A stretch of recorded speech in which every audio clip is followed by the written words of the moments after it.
전쟁 전후로 주식을 산 사람들은 내가 저점에 주식을 잘 샀구나 좋아했어요. 하지만 그게 바닥이 아니었어요. 네, 안녕하세요. 의심만 도마입니다. 오늘은 주식을 예측하는 게 가능한지에 대해서 좀 이야기해 보려고 영상을 켰습니다. 여러분, 주식으로 돈을 벌려면 어떻게 해야 될까요? 사실 생각보다 간단해요. 싸게 사서 비싸게 팔면 돼요. 이거를 조금 어려운 말로 이야기하면 저점에서 매수해서 고점에서 매도하면 돼요. 그러면 진짜 금방 부자 될 수 있어요. 근데 이게 말처럼 쉽지가 않죠.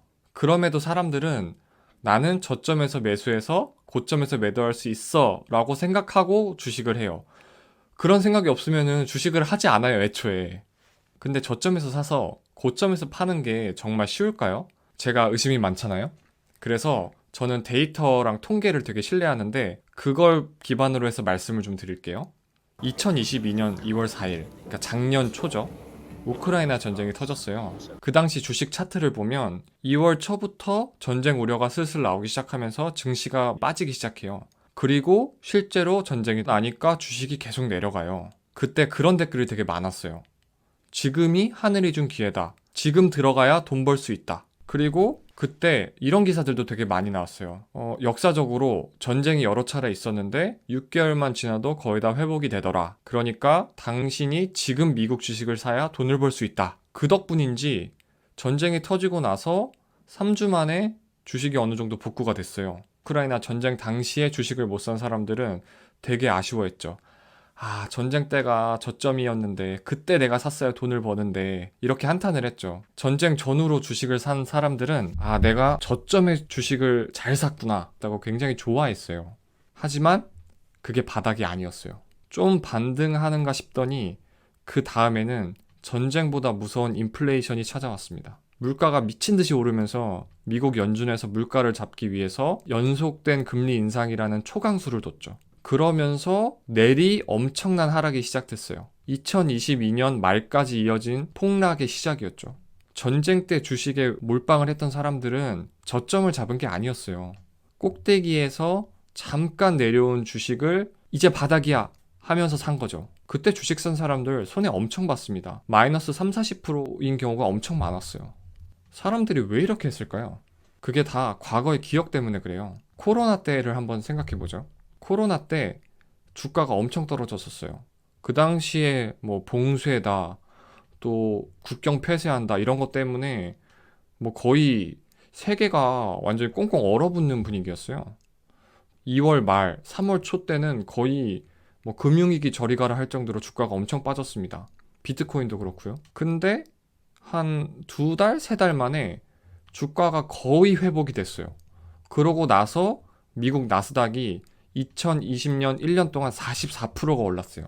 44%. 그런 경험이 있다 보니까 그 당시 코로나 저점을 잡았던 사람들은 엄청난 돈을 벌었고 그때 기회를 놓친 사람들은 두고두고 아쉬워했죠. 그런 기억들이 있기 때문에 뭔가 악재가 터지면 지금이다. 지금이 저점이야. 지금 사야 돈을 벌 수 있어. 라고 생각을 한 거죠. 우크라이나 전쟁 때도 지금이 전쟁이지만 이거 금방 회복된다. 그리고 주가 엄청 올라갈 거야. 라고 생각하고 들어간 거예요. 제가 무슨 말씀을 드리고 싶냐면 우리가 주식의 고점과 저점을 쉽게 판단할 수 없다는 거예요. 전 세계에 영향을 미친 주요한 사건들을 보면 일단 그 사건이 벌어질 거라고 예측하는 것 자체가 굉장히 어려워요. 여러분, 코로나라는 병이 이렇게까지 유행할 줄 누가 알았어요. 그것 때문에 학교도 못 가고 재택하고 불과 얼마 전까지 마스크 쓰는 게 의무였잖아요. 지금이야 우리가 익숙하지만 이런 세상이 될 거라고 누가 예측했어요. 우크라이나 전쟁도 마찬가지예요. 1년 전에만 보더라도 전쟁 안 날 거라고 예측하는 전문가들이 더 많았어요. 근데 전쟁이 이렇게 벌어지잖아요. 그리고 전쟁이 벌어졌을 때도 금방 끝날 거라고 예측한 사람들이 되게 많았어요. 3일 안에 함락될 거다. 전쟁이 끝날 거고 주가는 다시 올라갈 거다. 근데 결과는 어떻죠? 1년 3개월이 지난 지금까지도 전쟁이 안 끝났어요. 언제 끝날지 기약도 없습니다. 이렇게 세계 경제에 주요한 영향을 미치는 변수들은 우리가 예측하기 어렵다는 거예요.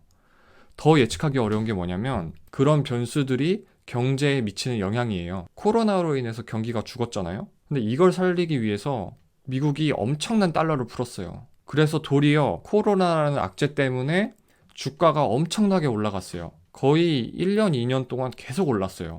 이걸 누가 예측했나요? 아마 돈을 푸는 연준도 이 정도로 주가가 올라갈 거라고 예측 못했을 거예요. 그리고 2022년에 이렇게까지 인플레이션이 세게 찾아와서 연준이 고강도 긴축, 그리고 엄청난 금리 인상 폭탄을 이렇게 투여할 거라고는 아마 연준 본인도 예상 못했을 겁니다. 유수의 금융기관도 정말 쉽사리 예측이 안 돼요.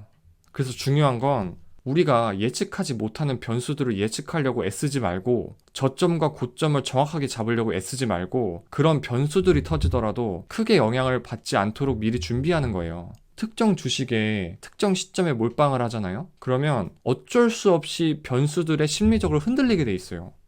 개별주에 한 번에 엄청난 금액을 투자해 놓고 나는 변수들에 흔들리지 않을 거야. 나는 변수들에 무너지지 않을 거야. 라고 하는 거는 전 재산을 카지노 한 게임에 몰빵해 놓고 그 경기를 긴장하지 않고 임할 거야 라는 다짐이랑 똑같아요. 불가능합니다. 그러면 구체적으로 좀 어떻게 해야 될까요? 첫 번째로 본인이 저점과 고점을 예측할 수 있다는 생각을 좀 내려놓으세요. 어렵습니다. 저도 제가 그렇게 할 수 있을 거라고 생각하지 않아요. 그냥 꾸준히 나눠서 투자하세요. 분할 매수, 분할 매도가 중요하다는 얘기 많이 하잖아요. 이게 하도 얘기를 많이 하다 보니까 되게 좀 익숙하고 상투적으로 들리실 수 있는데 진짜 중요합니다.